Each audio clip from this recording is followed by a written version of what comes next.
तो आज का जो टॉपिक होगा वो होगा सामाजिक जीवन के बारे में। ऋग्वेदिक काल में 1500 बीसी से 1000 बीसी में उनका जो समाज में रहन सहन क्या था उस चीज के बारे में। ये बहुत इंपॉर्टेंट टॉपिक है, ठीक है। राजनीतिक जीवन हमने कर लिया था, और आपका सामाजिक जीवन है, ये समाज के लोग कैसे रहते हैं, आम जनता कैसी रहती है, ठीक है। हमने राजा राजा के बारे में बता दिया था कि राजा का क्या क्या रोल है, ठीक है। अब आप समाज के जो आम लोग हैं उनका क्या रोल रहेगा इसमें, वो आपने सबसे इंपॉर्टेंट चीजें याद रखनी है। अब इसमें आपको रहन सहन में समाज में क्या आता है, आपका खान पान आता है, ठीक है। जो आपकी जाति आती है ये भी कह सकते हो, व्यापार आ सकता है, ठीक है। एग्रीकल्चर की इसके बारे में भी हम बात करेंगे, आर्थिक जीवन के बारे में कि आर्थिक जीवन क्या है, ठीक है। तो वो सारी की चीजें आपको इसमें विवाह से रिलेटेड आ जाएगा, ठीक है। ये सारी की प्रथा आ जाएगी, जितनी भी समाज के अंदर, समाज में क्या आती है, जो एक दूसरे के बीच में प्रथा चलती है उस समय, जो आज भी है वो पहले भी हुआ करती थी, ठीक है। तो उस चीज के बारे में हम थोड़ा बहुत जानने की कोशिश करेंगे, ठीक है। तो सामाजिक जीवन, जो सामाजिक जीवन है, ठीक है, ये समाज में लोग कैसे रहते थे, यानी कि ऋग्वेदिक काल में समाज में लोग कैसे रहते थे उस चीज के बारे में। अब पहला जो सबसे अंडरलाइन आपने करनी है वो करना है आपने पितृस्थात्मक, यानी कि पितृस्थात्मक। ऐसा नहीं है कि मातृस्थात्मक नहीं था ये पितृस्थात्मक इसलिए था क्योंकि इसकी ज्यादा वैल्यू थी, ठीक है। इसमें आपको दूसरे लाइन में अच्छी तरह से पता चल रहा होगा कि ऋग्वेद में, ठीक है, यहां नहीं लिखा है मैंने, ऋग्वेद में इसका वर्णन कितनी बार है, 335 बार। इसका मतलब है सबसे ज्यादा है, ठीक है। इसका मतलब कि पिता यानी पुरुष, ये पुरुष प्रधान समाज था, ठीक है। उसके बाद माता का, यानी कि ऐसा भी नहीं है कि महिलाओं की रिस्पेक्ट नहीं की जाती इस काल में, ठीक है। तो महिला यानी माता का भी 234 बार उल्लेख है, बहुत बड़ी बात है ये भी, यानी कि माता और पिता का दोनों की वैल्यू थी, बट ज्यादातर पितृ समाज, जो आज भी आपका अधिकतर बोलते हैं कि पितृस्थात्मक समाज है आज का, ठीक है। तो उस चीज के बारे में आपको इसमें ज्यादातर पता चलेगा, ये सारी चीजें। इस काल में वर्ण व्यवस्था सबसे इंपॉर्टेंट पॉइंट है, यानी कि कर्म पर आधारित नहीं थी, इसमें जन्म पर आधारित नहीं थी, कर्म पर आधारित। जैसा कर्म करेंगे, आप वैश्य में जा सकते हो, शूद्र में जा सकते हो, आप क्षत्रिय में जा सकते हो, ब्राह्मण में, ठीक है। ऐसा नहीं है, वो आप किसी भी जाति में जा सकते हो। कर्म करो, जो कर्म करते जाओ, फल की इच्छा मत रखो, जैसे बोलते नहीं है, उसी हिसाब से इसमें, ठीक है। तो उसमें जो जैसा कर्म करेगा वो उस कास्ट, मतलब उस वर्ग में जाएगा, उस जाति में जाएगा, उन व्यवस्था में जाएगा। यानी कि इसके बाद जब आप उत्तर वैदिक काल में वो जन्म पर कन्वर्ट हो, यानी कि कास्टिज्म ज्यादा हो जाएगा आगे, ठीक है, उत्तर वैदिक काल में। यहां पर जैसे इंसानियत होती है कि अपने काबिलियत पे आप वहां जा सकते हो, ठीक है। इसमें सबसे बड़ी चीज की गई है। इस काल में दास व्यवस्था प्रचलित थी, यानी कि इस काल में दास व्यवस्था थी, जो सैनिकों में हो, क्योंकि यहाँ पे राजा तो था ही था, तो सैनिकों को बनाया जाता था। तो ये प्रथा भी, इसे याद रखना, ये प्रथा भी थी, ठीक है। ये बहुत इंपॉर्टेंट, क्या नहीं थी, ये सबसे इंपॉर्टेंट होता है, क्या नहीं थी ऋग्वेदिक काल में, क्या था, ये आपने याद रखना है, ठीक है। अगला है जी, इसके समय लोगों को आभूषण का, ठीक है, आभूषण का और वस्त्र पहनने का बड़ा शौक था, यानी कि बोलते हैं जिसको चमकीले बोल सकते हैं, रंग बिरंगे एक तरफ से। अब वस्त्र का मतलब रंग बिरंगे, अलग अलग प्रकार के, ठीक है। सोमवार जैसे आप बोलते नहीं, हमारे इसमें भी होता है कि भाई सोमवार को अलग से बढ़िया पहनने हैं, अलग फलाना। तो ये सारी चीजें भी, इनको बहुत सारे वस्त्र, यानी कि टॉप अलग, ये जो जो भी हम यूज करते हैं वो उस हिसाब से ये भी पहनते थे। मतलब आभूषण को बहुत इंटरेस्ट है ना, कि गंदे पहन ले या इधर उधर जैसे हो गई, बट उनको पूरा था कि कैसे हम कैसे दिखते हैं, ये सारी चीजें।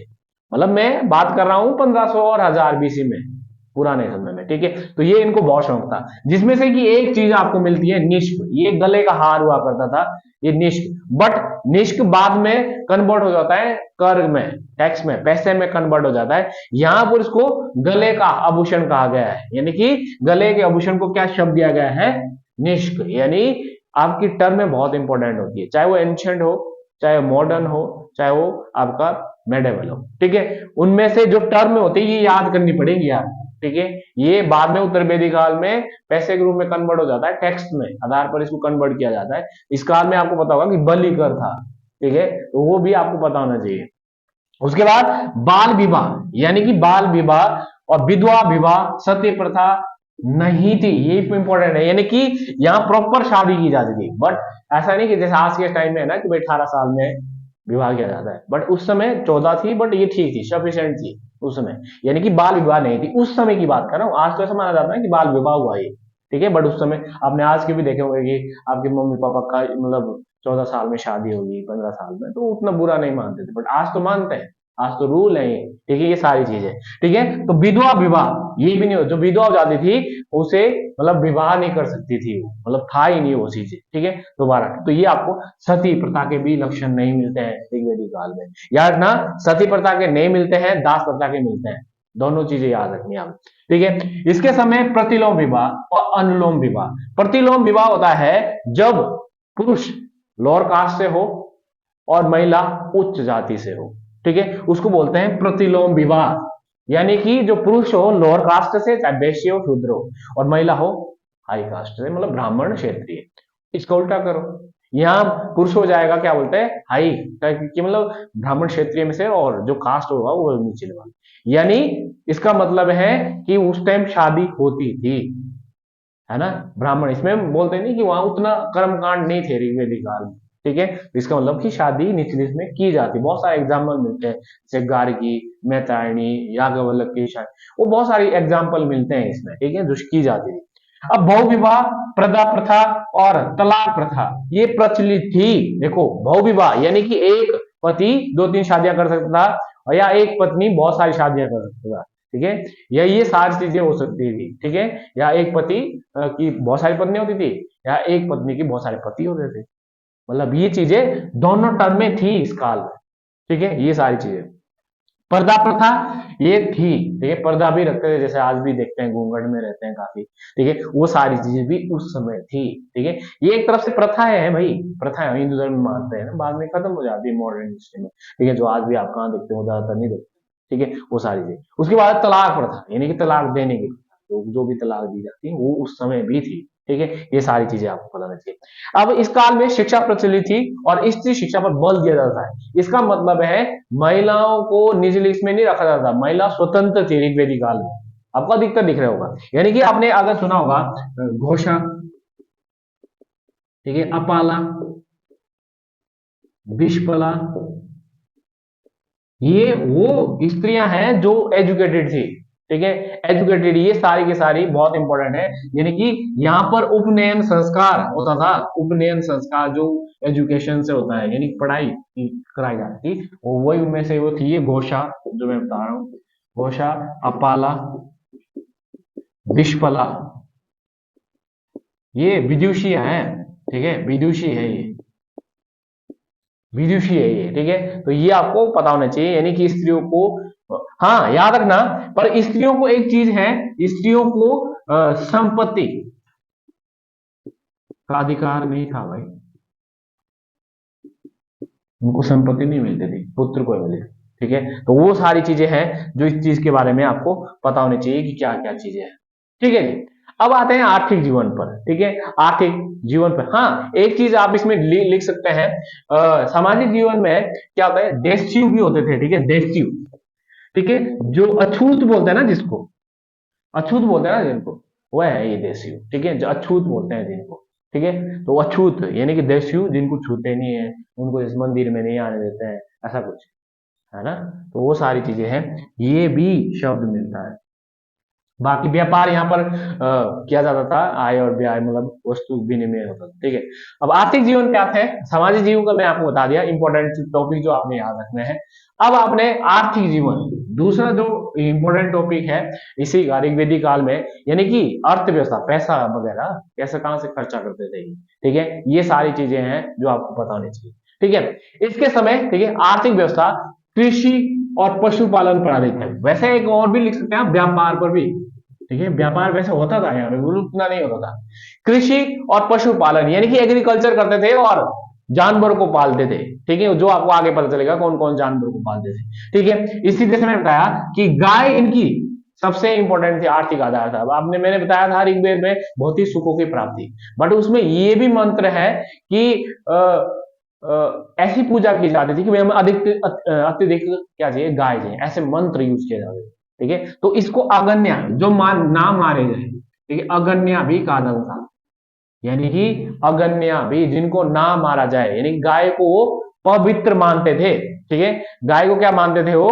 पवित्र मानते थे। ये आपको पता नहीं, ये आर्थिक आधार था उनका। ठीक है, ये कृषि तो था, एग्रीकल्चर था, ये भी था। ठीक है, अगला जिसमें और पता चल जाएगा, चौथा मंडल जो है, जो मैंने लिखाया है, कृषि मंत्रों के, जब बुनाई कैसे की जाती है, गुड़ाई कैसे की जाती है, क्या क्या यूज की जाती है, ये सारी की सारी चीजें ये जानते थे। ठीक है, इसका मतलब है ऋग्वेद में कृषि के बारे में वर्णन है। ठीक है, ये आपको इस चीज के बारे में पता होना चाहिए।